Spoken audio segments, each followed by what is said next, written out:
Have you heard that? Your brain has already made a decision about this person before they even finish saying hello. That's not a metaphor. That's not motivational imposter talk. That is your amygdala doing what it's been doing for 200,000 years. Scanning, sorting, deciding. Safe or dangerous. Worth my time or not. Trust or don't.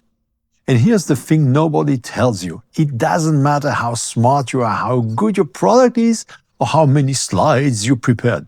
If you lose those first 11 seconds, you are spending the rest of the conversation trying to climb out of a hole you didn't know you'd fallen into. I know this because I fell into that hole. Professionally. In front of a room full of people. I was at a company, big meeting, big room. I was objectively the most prepared person there. Best solution, strongest data. I'd spent weeks on that pitch. They picked someone else. Not because of the product, not because of the numbers, because of the 11 seconds before the presentation even started. The other guy walked in, and I watched it happen in real time.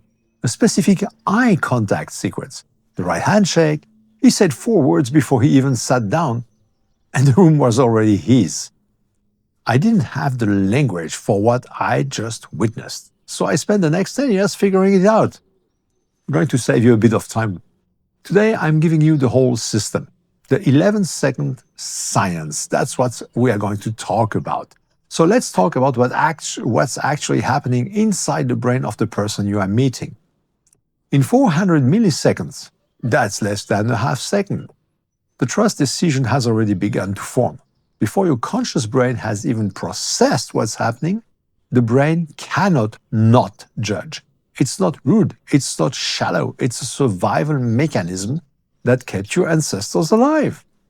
Every meeting, every pitch, every Zoom call where you turn your camera on, every introduction at a networking event, the scan is running.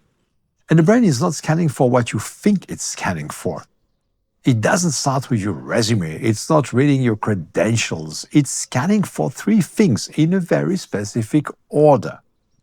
Number 1, are you a threat or are you safe? Number 2, what is your status level?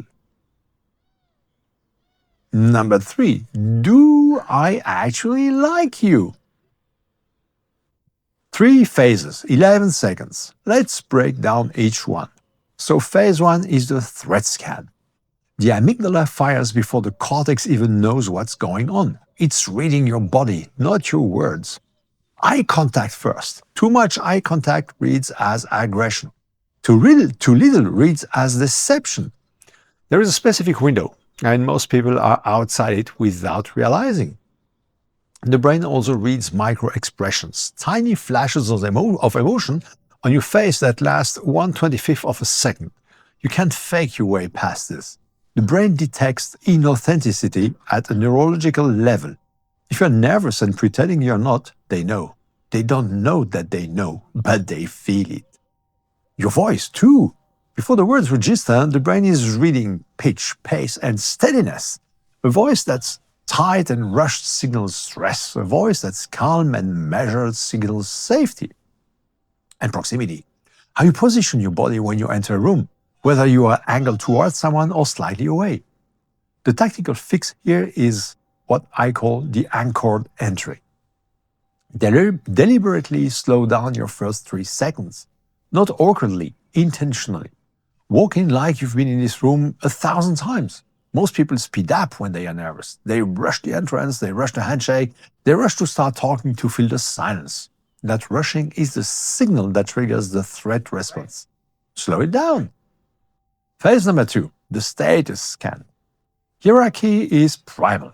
Humans have been sorting status signals for millennia. The brain does it automatically and it does it fast. It's reading your posture, your movement quality. Do you move like someone who owns the room or someone who's trying to be invisible? Your clothing. Not expensive necessarily, but congruent. Does what you are wearing match the story you are telling about who you are? And your handshake still matters. Firmness, duration, eye contact during, all of it is data. But here's the trap that smart people fall into constantly. I call it the brilliant but invisible trap. Over-explaining, justifying yourself before anyone asks you to, filling every pause with more words, apologizing for your opinions before you state them, like I might be wrong, but, or this is probably a stupid question, or even worse, sorry to take up your time. Every one of those phrases is a status signal, a low one. The tactical fix, the power pause. Before you speak, especially in high-stakes moments, take 2 seconds of silence. Don't rush to fill the air. That pause, to the other person's brain, reads as authority. It reads as someone who is comfortable taking up space. That 2 seconds does more work than a perfect sentence. Try it in your next 3 meetings. It feels uncomfortable at first. The discomfort is your old pattern dying. It's good. Phase 3, the likability scan. Seconds 8 through 11, you've passed the thread scan. You signal status. Now the brain is asking, do I actually want to be around this person? This is where most people think it's about being charming or funny or charismatic. It's not. It's neuroscience again. There are 2 types of smiles. A Duchenne smile, which uses the muscles around both the mouth and the eyes. It's involuntary, it's genuine, and the brain recognizes it immediately. A forced smile uses only the mouth. The brain clocks that in milliseconds and files it under performing. I check politicians. Then there is the mirror neuron effect. Your emotional state, whatever you're actually feeling, creates an emotional response in the other person. If you're walking anxious and performing confidence, they feel slightly off around you without being able to explain why. If you're walking genuinely calm and interested, they feel calm and interested. You are not presenting to people, you are infecting them. The single most powerful likability signal? Genuine curiosity about them. Not the professional small talk, not the so what do you do on autopilot.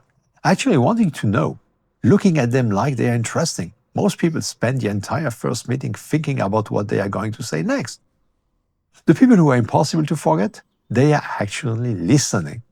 Here's the rule I live by. 80% of a first impression is how you make them feel. 20% is what you say. So listen to that again. So let me give you the unforgettable fact or framework. Okay, so how do you put all of this into a system you can actually use? 3 words. Signal, state, story. Signal, what your body is transmitting in the first 3 seconds. Posture, energy, eye contact. This is trainable. State, your neurological state before you walk in the room. Calm authority or anxious performing.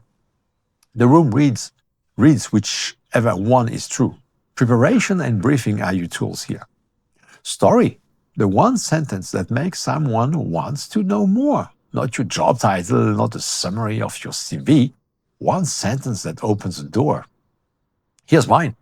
I help business owners become unforgettable in 11 seconds using brain science. That's it. That's 11 seconds of signal, state, and story working together. And yes, I just did that on purpose. So the 3 things you can do today, it's no fluff, just actions. 1. Run the 11-second test on your LinkedIn profile photo. Show it to 5 people. Ask them, what do you feel in the first 11 seconds? You will learn something. 2. Practice the power pose in your next 3 meetings before you respond. Just 2 seconds. Watch what happens. 3. Rewrite your introduction using signal, state, story. 1 sentence. Write it in the comments below. I will tell you if yours is working. So, over the next 30 days, I'm breaking down the complete system for free in those posts, in those newsletters. Every piece of it. So subscribe if you don't want to miss it or drop me a message. And one last question. Drop it in the comments. When was the last time someone forgot your name the second after you told them? Because that's not bad luck. That's a solvable problem. And we are solving it.